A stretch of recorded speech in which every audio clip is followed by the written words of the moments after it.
Hari ini saya mau menyampaikan materi mengenai storage ya. Jadi materi ini saya ambil dari beberapa referensi ya, dan materi kita hari ini juga akan saya bahas mengenai tempat penyimpanan data atau yang dikenal dengan sebutan storage. Nah, mungkin dari beberapa jenis perangkat komputer atau perangkat keras komputer, kita mengenal ada yang namanya CPU, ada yang namanya VGA atau sebut dengan GPU ya, Graphic Processing Unit, ada yang namanya motherboard, ada yang namanya RAM, dan ada yang namanya storage ya. Nah, dari semua komponen ini saya tidak bahas terlalu mendetail mengenai CPU, RAM ya, motherboard ya, tapi yang akan saya angkat adalah mengenai storage. Kenapa? Karena kalau kita berbicara CPU, Anda tentunya beli CPU itu kan sudah dalam bentuk yang fix ya. Fix itu artinya tidak bisa dengan mudah kita upgrade. Nah, jadi pada saat kita mau beli hardware, pasti yang akan dilihat rata-rata adalah CPU-nya ya, sehingga kita harus betul-betul memperhatikan CPU-nya ya. Kalau VGA itu pun kita tidak terlalu banyak bisa upgrade ya, karena VGA rata-rata sudah internal. Walaupun kalian tidak berencana untuk beli VGA, tapi ya itu sudah jadi perangkat wajib ya. Nah, kalaupun kalian mau upgrade VGA, pasti kepentingannya adalah untuk main game ataupun untuk pengolahan grafis ya. Nah, yang bisa kita upgrade dengan mudah adalah storage ya, atau tempat penyimpanan data. Nah, ini terkadang storage pun menjadi sebuah permasalahan besar di dalam sistem pengoperasian komputer ya. Kenapa? Karena storage ini adalah tempat penyimpanan data di mana semua data-data penting maupun tidak penting juga ya semua akan tersimpan di situ ya. Jadi semua muara data itu tersimpannya ya di storage ya. Nah, makanya saya perlu angkat materi ini supaya kalian punya pemahaman ya. Jadi nanti kalian tahu storage yang seperti apa yang harus saya beli ya, jenisnya seperti apa, cara upgrade-nya bagaimana ya, istilah-istilah storage itu ada apa saja ya. Nah, itu beragam.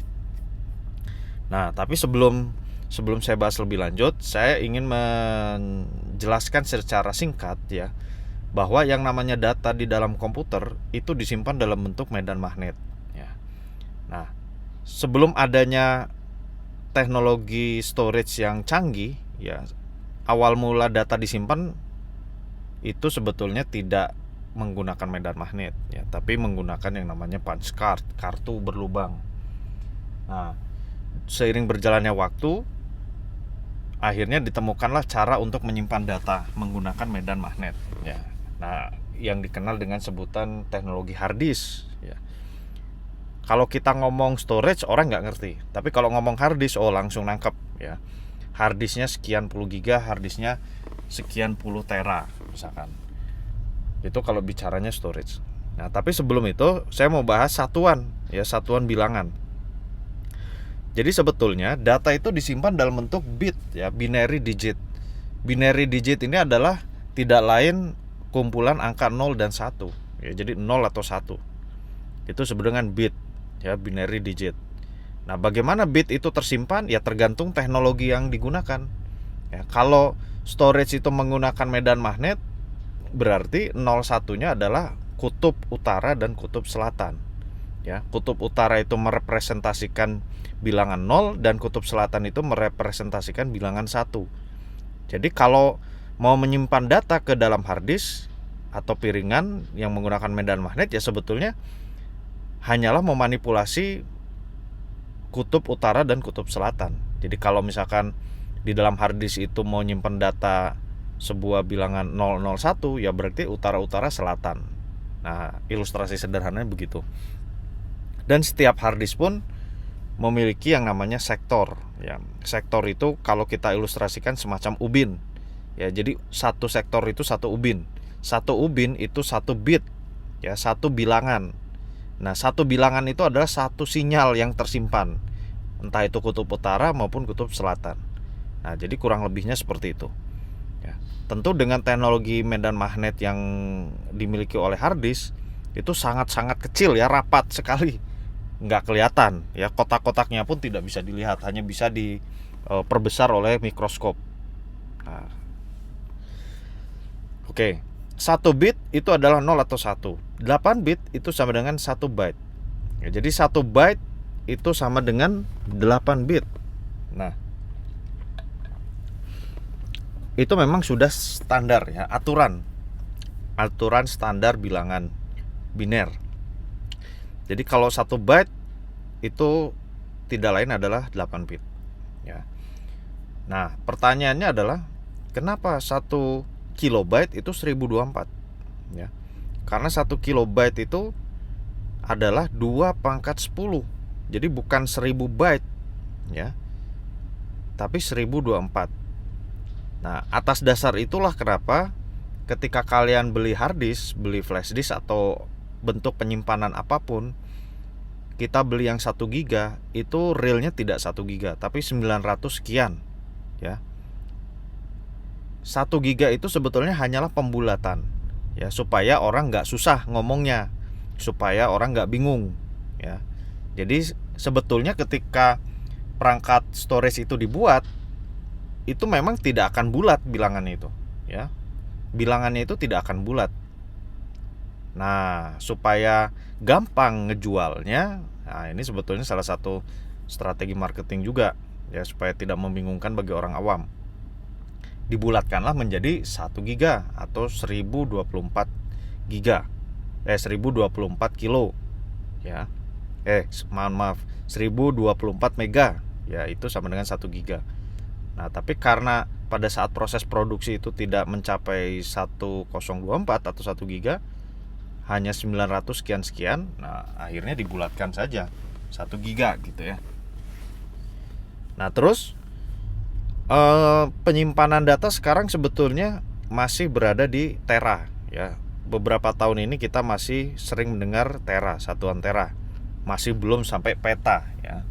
Karena data belum sampai sebanyak itu, walaupun sudah ada ya, tapi untuk penggunaan kita sehari-hari rasa-rasanya belum nyampe segitu banyak gitu ya.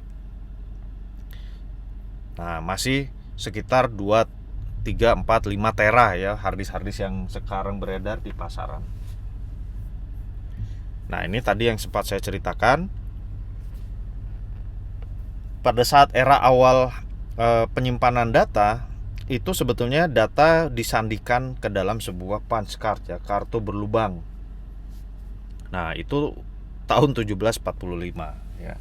Lalu ditemukan juga medan magnet pada saat tahun 50 itu menggunakan magnetic tape ya. Mungkin kalian juga pernah tahu kaset pita gitu ya. Itu awal mulanya dari magnetic tape juga, dikembangkanlah sampai teknologi yang modern itu ada namanya removable hard disk ya, hard drive ya. Nah, dari situ masuk lagi ke era punch card ya. Kalau punch card berarti kartu berlubang, sama dengan punch card yang sebelumnya ya, tapi kalau ini bentuknya roll gitu ya. Nah, tahun 71 ada floppy disk ya, disket dulu itu pun masih menggunakan medan magnet ya. Lalu ada juga CD. Nah, kalau CD itu beda dengan teknologi sebelumnya. Kalau CD tidak menggunakan medan magnet, tapi dia menggunakan kepingan yang dibakar ya. Jadi sebuah kepingan ya, atau piringan. Nah, kalau kita perbesar sekian ribu kali, itu sebetulnya ada sisa-sisa terbakar ya. Makanya kalau kalian beli CD kosong lalu kalian copy ke dalam CD kosong itu ada seolah-olah gambar bagian yang memang seperti gelap ya. Nah, artinya itu memang terisi data. Terisi data itu artinya dibakar sebetulnya ya, dibakar oleh laser. Ya, makanya ada dulu itu sebutannya laser disk ya. Jadi teknologi CD itu sebetulnya teknologi bukan menggunakan medan magnet penyimpanan itu, tapi menggunakan kode-kode atau media yang dibakar. Ya, jadi ada media yang dibakar dan tidak dibakar. Tidak dibakar, dibakar. Jadi yang dibakar itu menandakan bit 1, yang tidak terbakar itu menandakan bit 0. Ya, yang membakarnya apa? Oleh siapa? Oleh laser. Ya, kalau kalian buka kepingan piringan itu, ya di dalamnya itu kan ada laser sebetulnya. Nah, laser itu tugasnya untuk membakar tadi, ya. Sehingga teknologi CD itu jauh lebih aman ketimbang medan magnet. Ya, kalau medan magnet mungkin lebih rentan hilang. Karena kalau kena magnet ya atau kena sinyal handphone itu beresiko untuk hilang atau terganggu. Nah, dari situ beralih ke SD card. SD card ini sebetulnya bukan lagi menggunakan teknologi medan magnet maupun teknologi seperti laser ya, tapi dia menggunakan elektron, ya, elektron atau kapasitor. Jadi kapasitor ini kalau kalian pernah belajar elektronika itu salah satu komponen elektro ya, elektronik. Salah satu komponen elektronik ya namanya kapasitor. Kan ada resistor, ada kapasitor, ada kondensator kalau kalian masih ingat pelajaran fisika. Jadi kapasitor ini bentuknya sangat-sangat kecil ya. Jadi kapasitor ini menjadi komponen utama untuk semua perangkat-perangkat elektronik. CPU juga ada kapasitornya ya, prosesor juga ada kapasitornya, RAM juga ada kapasitornya ya. Nah, terus untuk menyimpan data itu sebetulnya menggabungkan antara transistor dan kapasitor ya, jadi kerjasama. Jadi penggabungan transistor dan kapasitor dibentuklah yang namanya IC ya, integrated circuit kalau kalian pernah belajar elektro. Nah, SD card ini sebetulnya teknologi yang sudah menggunakan teknologi digital ya. Yang namanya teknologi digital berarti penyimpanan datanya itu di dalam di dalam elektron ya. Menggunakan apa? Menggunakan sinyal listrik ya, sinyal listrik positif dan sinyal listrik negatif. Jadi sinyal listrik positif itu menandakan bit 1, sinyal listrik negatif itu menandakan bit 0. Jadi sinyal listrik ini tersimpannya di dalam kapasitor ya, penggabungan antara kapasitor dan transistor. Nah, jadi SD card, USB flash drive ya, itu sudah menggunakan teknik penyimpanan digital sebutnya itu. Nah, tapi kalau CD floppy disk ya, hard disk itu masih mekanis sebetulnya itu ya. Mekanik. Makanya kecepatan bacanya itu jauh lebih lambat ya ketimbang SD card, ketimbang USB. Nah, sejarahnya itu seperti itu gitu ya.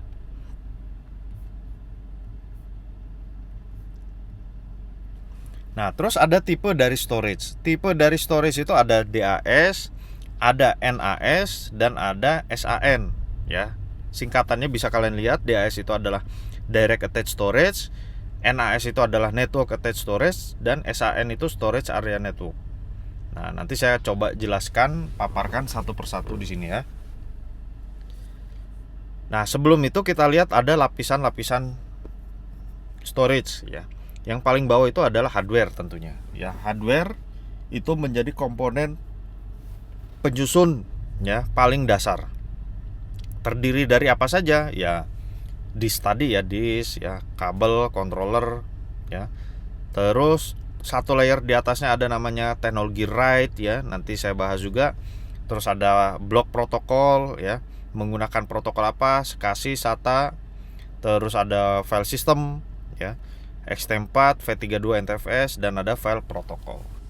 Nah, ini adalah lapisan-lapisan dari storage, dari tempat penyimpanan. Oke, ini saya nggak bahas ya. Nah, sekarang saya masuk ke disk dulu.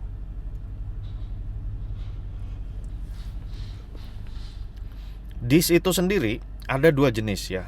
Yang masih konvensional ya, hard disk disebutnya, menggunakan medan magnet yang tadi saya sudah ceritakan, dan ada yang menggunakan elektromagnet ya, bukan elektromagnet, elektron ya, yaitu adalah SSD atau menggunakan sinyal listrik.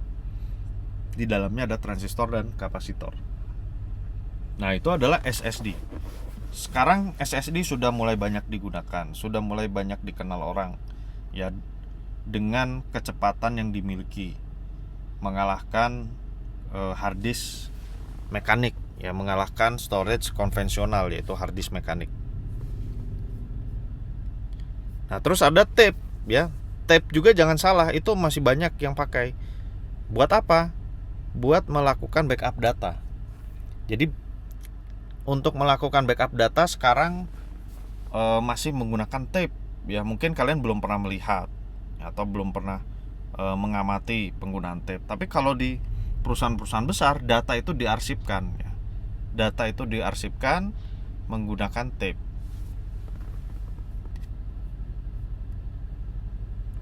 Nah, konektivitas storage.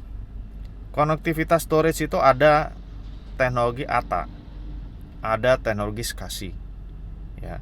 Teknologi ATA ini adalah teknologi yang awal mula muncul hard disk, ya. Mungkin kalian pernah ngalamin hard disk seperti itu dengan kabelnya yang lebar dan kepeng. Nah, itu adalah teknologi ATA. Ya, tentu kecepatannya jauh lebih lambat ketimbang SATA, ya. Nah, untuk server dulu teknologinya ada namanya SCSI, ya, SCSI. Ini teknologi khusus untuk server. Nah, sekarang sudah ada teknologi baru namanya SATA, dan untuk server namanya SAS, ya. Masih teknologi SATA tapi khusus untuk server.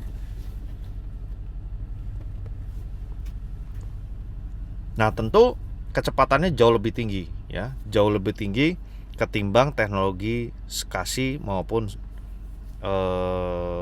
ATA, ya. Nah, perbedaannya sebetulnya SATA dan SCSI itu dari konektor, ya, dan jenis hard disk. Nah, SATA sendiri pun itu sudah ada SATA sendiri pun dibagi menjadi beberapa versi. Ya, ada SATA 1, SATA 2, SATA 3. Nah, sekarang kita masih berada di teknologi SATA 3.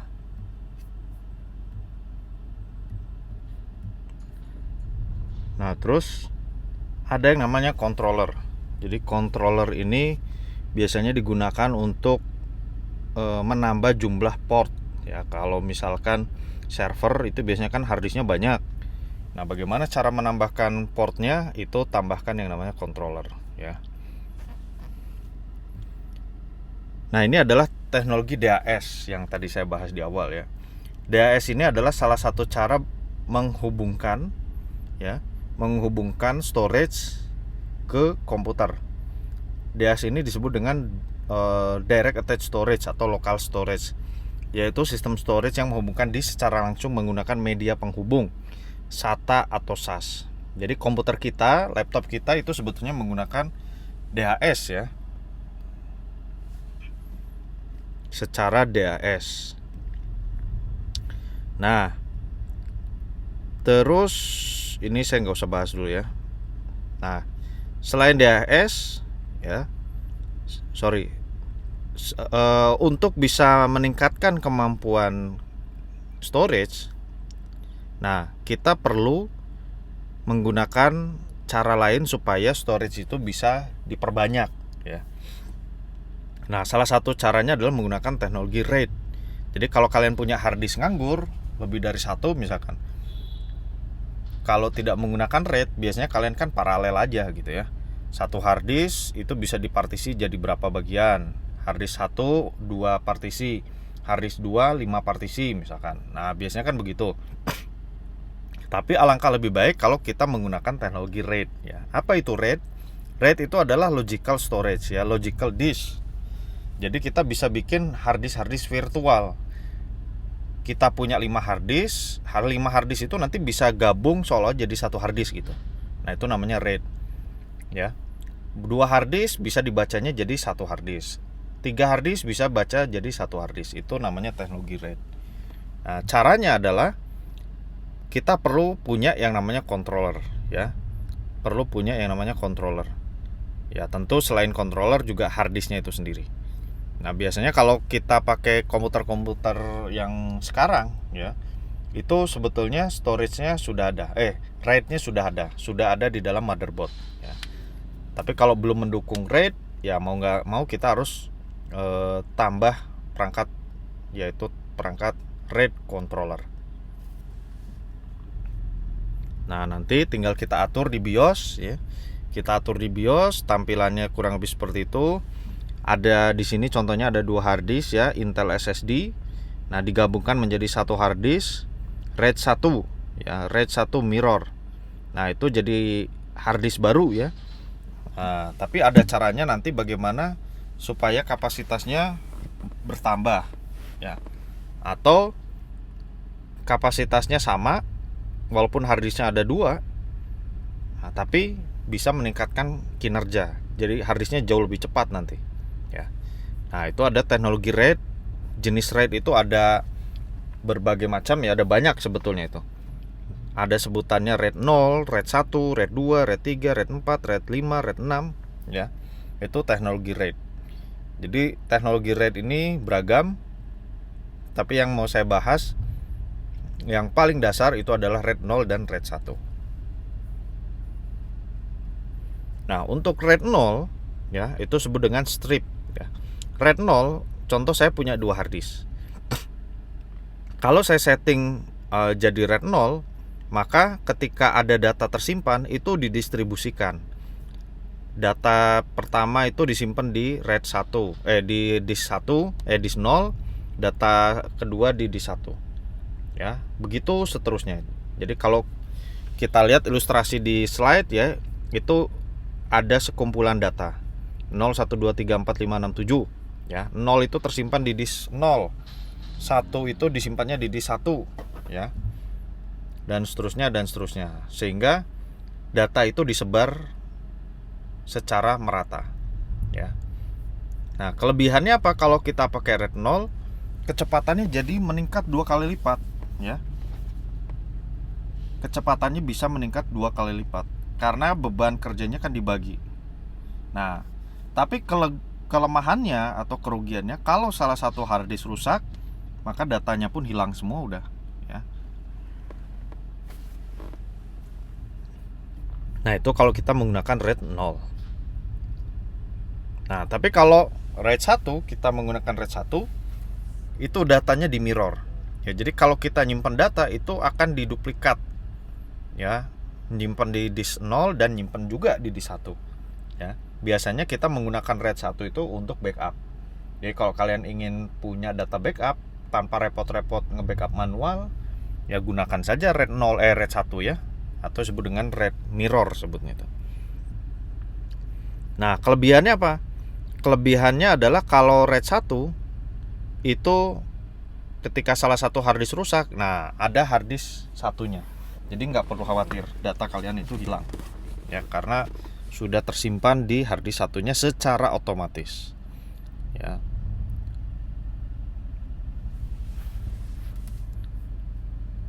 Nah, terus ada RAID 5, RAID 6, RAID 7, RAID 10 ya. Nah, saya tidak bahas terlalu detail. Tapi di sini saya mau bahas tentang NAS ya. Saya lanjutkan ke NAS. Nah, tadi kita sudah belajar ada namanya DAS ya. Selanjutnya ada yang namanya NAS. NAS itu sendiri adalah Network Attached Storage. Ya, jadi Network Attached Storage. Storage yang bisa diakses melalui jaringan. Nah, kalau kalian lihat, NAS itu sendiri sebetulnya bisa kalian gunakan untuk penyimpanan data terpusat.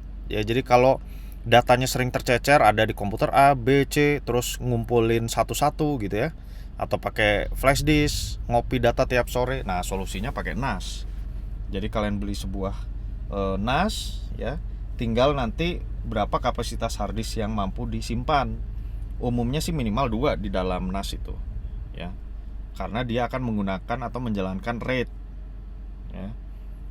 Nah, tinggal kalian cari NAS yang kapasitasnya besar kalau memang sesuai mau disesuaikan dengan kebutuhan. Nah, cara ngaksesnya gimana? Tergantung protokol yang mau kalian gunakan. Apakah pakai protokol NFS ya, kalau memang klien-kliennya itu menggunakan Linux. Windows pun bisa sebetulnya. Kalau mau pakai Windows biasanya pakai protokol SMB ya, atau CIFS. Nah, ini adalah protokol sharing atau folder sharing di Windows sebutnya CIFS ya, teknologi CIFS. Selain NAS, ada namanya SAN ya. Nah, kalau SAN ini dia fungsinya sama sebetulnya, cuman kapasitasnya jauh lebih besar, performanya jauh lebih bagus, dan biasanya digunakan untuk server. Jadi server itu tidak pakai hard disk lokal ya, tidak pakai cara penyimpanan menggunakan DAS, tidak disimpan di dalam server. Biasanya hard disknya itu terpisah, ada server hard disk sendiri. Nah, orang mengenalnya dengan sebutan SAN. Ya. Nah, SAN ini harganya jauh lebih mahal tentunya ya. Koneksinya menggunakan fiber, AISCSI, ATA ya. Nah, ini contohnya. Dan di dalam SAN itu banyak hard disk yang bisa atau yang mampu disimpan. Oke. Itu barangkali materi yang bisa saya sampaikan ya. Terima kasih. Saya tutup. Assalamualaikum warahmatullahi wabarakatuh.